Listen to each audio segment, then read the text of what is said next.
గురు లీలామృతము దత్త చరిత్రము దీపకుని గురుభక్తి.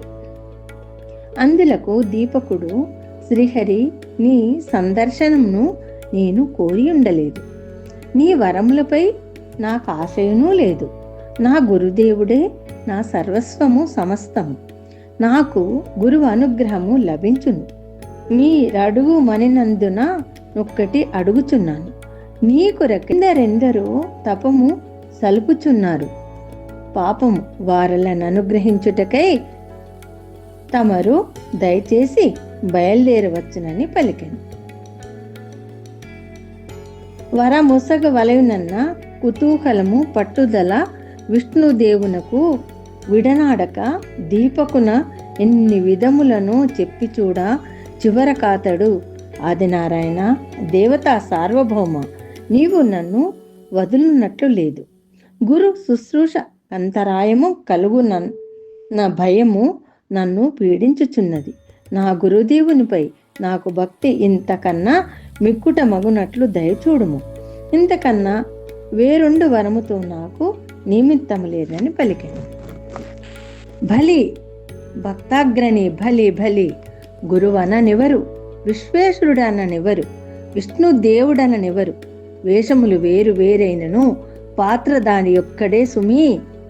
నీ గురువు సేవాఫల మత్తశయముగా నొప్పుచున్నది. తల్లిదండ్రులను సేవించుట, గురువును సేవించుట, పతి శుశ్రూషలోనరించుట, నన్ను సేవించుటే సుమా. కావున విశ్వేశ్వర రూపమున వచ్చిన నన్ను నిరాదరించినను విష్ణు రూపమున కోరిన వరములు నీ కొసగొట్టగై కోరుకొమ్మని నిన్ను నేను కోరుచున్నాను. ఈ రూపమున వచ్చిన నన్ను నిరాకరించిననిక నీ గురు దేవుని రూపమున నైనను నీ కభిష్ట వరముల నొసగక వదులువాడను కాను. బాలక, కర్మ బ్రహ్మస్వరూపము సుమా. వలదని మంకుపట్టు పట్టినను వదులనది కాదు.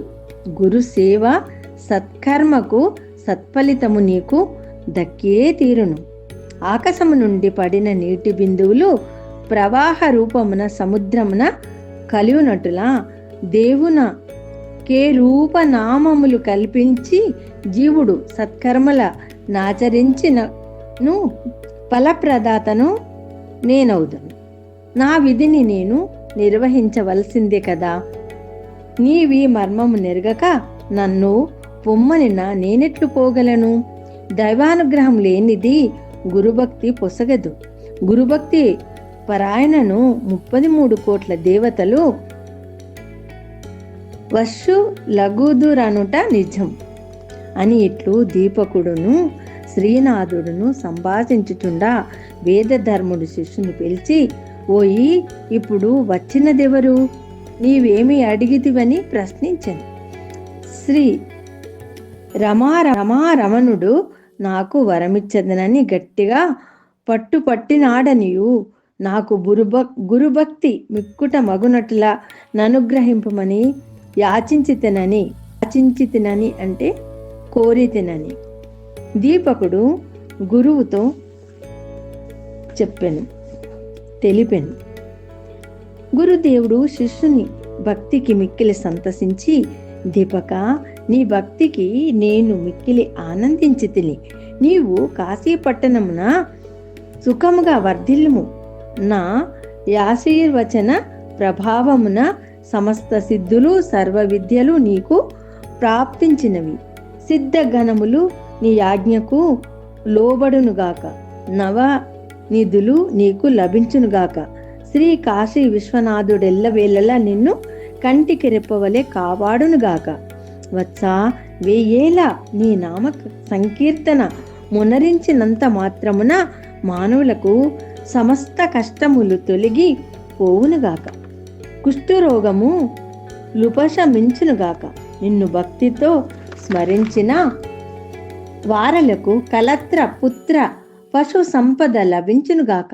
సంపదలు సమకూరునుగాన అని అట్లనేక వరములను ప్రసాదించి గురుదేవుడు దివ్య శరీరమును ధరించెను. శిష్యును పరీక్షించుటకై వేదధర్ముడు కుష్ఠరోగి వలె నటించనే కాని నిజముగా నా మునిచంద్రునకు రోగమెక్కడిది? కాశీ నివాస భాగ్యమనేక జన్మ పరంపర లయండొనరించిన పాపములను తొలగించునని తెలుపుటకును తీర్థయాత్రల ఆవశ్యకతను ప్రజానీకమునకు బోధించుటకును వేదధర్ముడు కాశీ పట్టణమునకు శిష్యులు వెంట నిడుకుని వెళ్ళెను. వేదధర్ముని జ్ఞాన నేత్రమునకు కాశీ విశ్వేశ్వరుడును విష్ణుదేవుడును సందర్శన మొసగి క్షణమెన్నడు అని కలిపురుషునితో బ్రహ్మదేవుడు తెలిపి, నీవు గురుభక్తి పరాయణలద్దరి కేగకుమని ఆజ్ఞాపించను. కావున గురువే దైవముగా నమ్మి కొల్చువారలకు దేవత లయాచితముగా ప్రసన్నులై వరము లొసగుదరని సిద్ధపురుషుడు నామధారకునితో తెలిపెను. దిగంబరా దిగంబరా శ్రీపాదవల్లభ దిగంబరా దిగంబరా దిగంబరా శ్రీపాదవల్లభ దిగంబరా. ఓం దత్తా నమో నమః, శ్రీ దత్తా నమో నమః, జయ జయ దత్తా నమో నమః, సద్గురు దత్తా నమో నమః.